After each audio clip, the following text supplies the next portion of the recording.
Hey everyone, before we dive in, please hit that subscribe button to join my channel and stay updated with more stories like this one.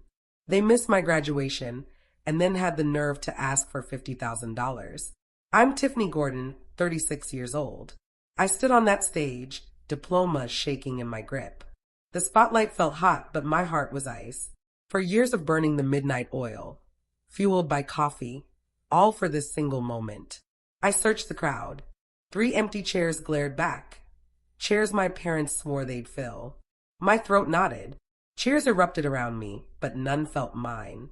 I flashed a smile for the photos, acting like I didn't care. Then my phone vibrated in my bag. A text. 30 missed calls from the parents who didn't show. We need to talk. Urgent. My pride curdled into unease.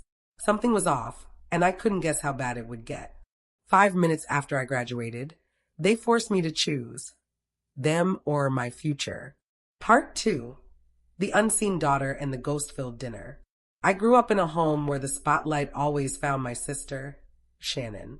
Her laughter boomed, filling every corner. My straight-A report cards earned soft nods and faint smiles. She's got that fire, my dad would grin, eyes glowing. My mom called me dependable, her voice warm but weary. Those words felt tiny next to Shannon's standing ovations.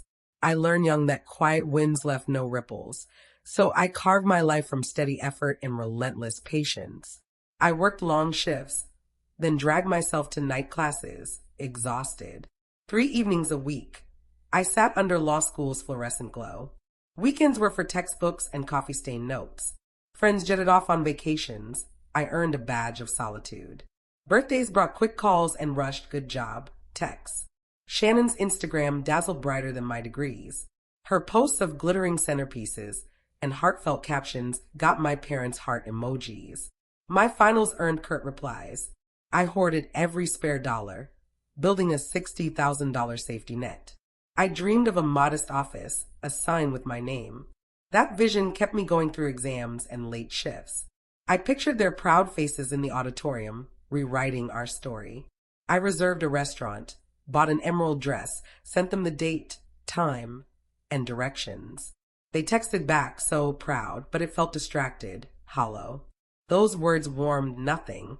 They felt like a chore. Then Shannon texted, casual as ever on a Tuesday. Party on May 15th. Come by after. I asked her to reschedule. She brushed it off. It's just a ceremony, Tiff. No biggie. Her words sliced through 4 years of quiet sacrifice. I mailed the invitations, convincing myself they'd show. Have you ever been told your victories are just formalities? It laid them bare. Part 3. Silent Plans and the Instagram Betrayal. I woke before sunrise, restless but strangely alive. The emerald dress felt like a shield in my hands. I drove to campus, windows down, the air thick with summer and hope. Graduation banners swayed along the paths. Families gathered, clutching flowers and balloons. I smoothed my gown, rehearsed a calm smile. My heart pounded with the weight of it all. As names echoed, I scanned for my parents, Deborah and Edward, in the crowd. Row after row, I saw strangers in joy. 3 empty seats stood like a judgment under the lights. When my name rang out, I walked slowly, heels steady on the stage. The applause was polite, mechanical, empty. No one from my life cheered louder. I whispered my mom's name into the void.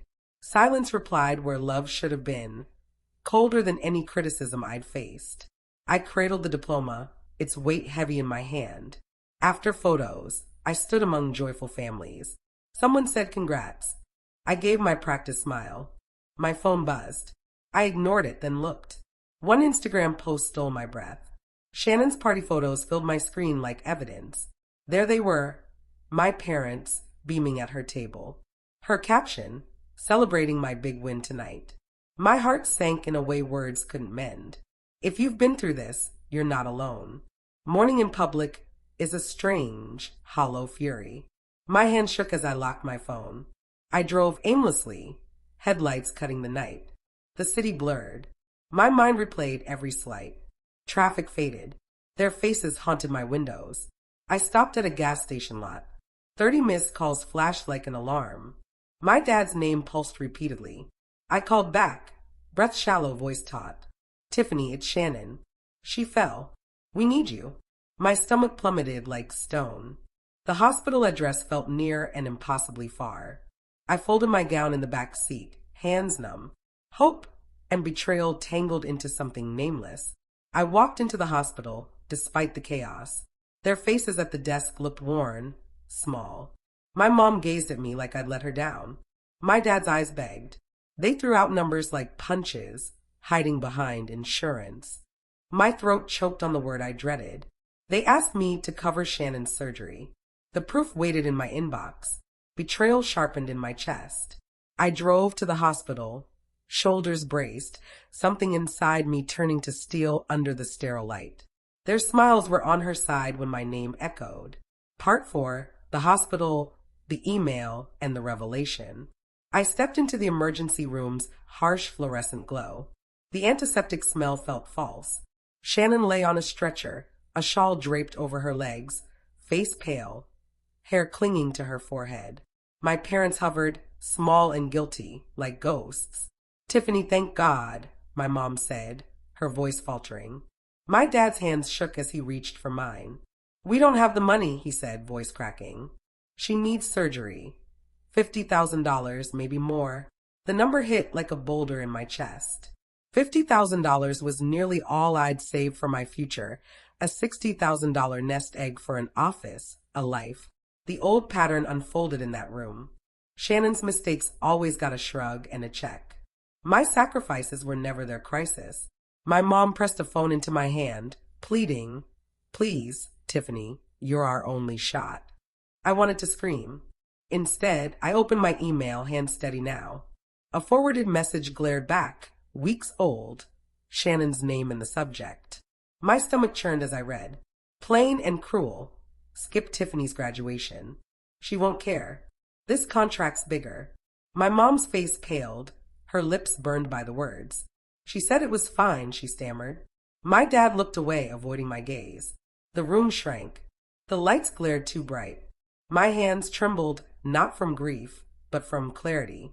It wasn't a mistake, it was a choice. A calculated move to shove my moment aside. I recalled every time Shannon mocked my plans. The email was a knife in my hand. I thought of dinners I'd paid for, calls ignored, applause I never heard. I thought of nights I chose study over life. My chest ached, not with pity but with resolve. You did this, I said, voice steady and low. You picked her over me. You chose this. My mom sobbed. My dad muttered apologies that rang hollow. They kept asking the impossible. Can you help? The money was mine, saved for a dream. But the betrayal cut deeper than the cost. I left the room, the email searing my mind. In that stark hallway, a choice solidified. I could pay and end this chapter without regret, or I could count the cost of being unseen. Either would reshape my life. My thumb lingered over their number for a long minute. I thought of the tally of favors and silent debts. My savings felt like a choice, not a safety net. She didn't just trip my day. She shoved it down the stairs. Part 5, the payment and the severance. I walked back into the waiting room, steps deliberate and calm. My mom's eyes, wide with shame, found me first. My dad's jaw quivered, a man hollowed out. They reached for me with hands that always took. Tiffany, my mom began, her voice thin. You have to understand. I raised the phone. Don't. Show me the email, I said. They couldn't hide the truth anymore. Not with proof. My mom crumpled, her face drained. I laid it bare.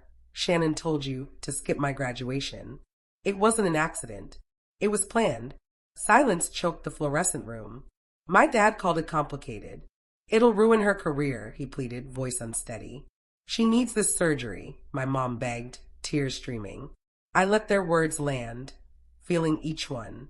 Then I set my terms, clear and unwavering. I'll pay for the surgery, I said, voice steady. But this is the last thing I do. No calls, no visits, no excuses, no more favors. They cried, begged, promised change they couldn't deliver. Promises were cheap in our house.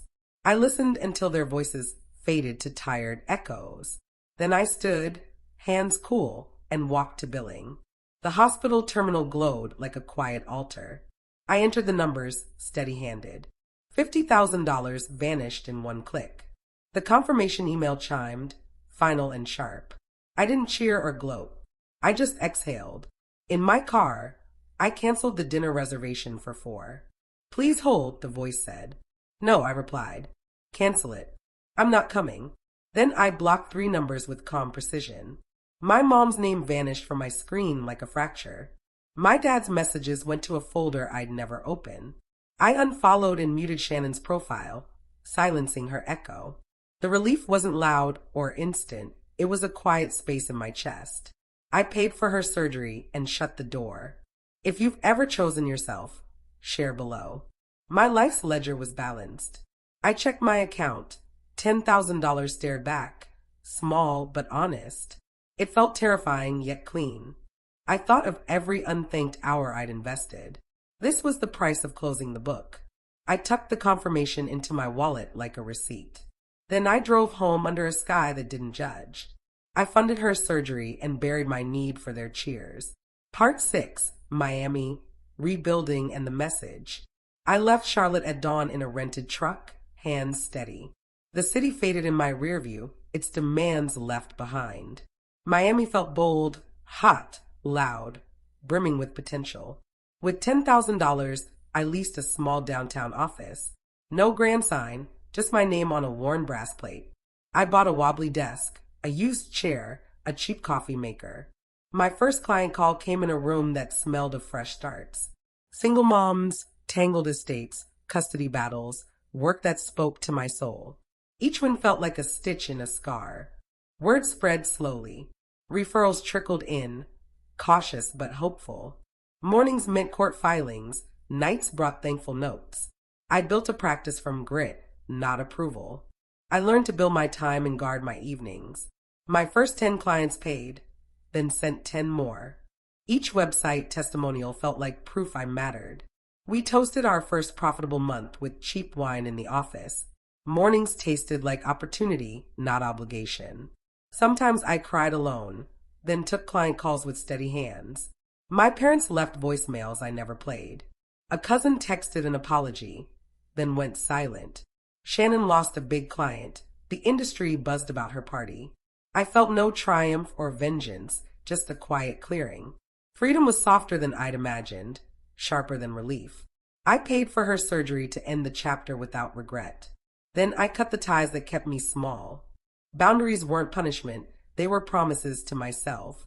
Scars lingered, but they reminded me I chose me. If you've walked away to save yourself, share your story below. If you've been through this, you're not alone. The day they skipped me, I stopped skipping myself.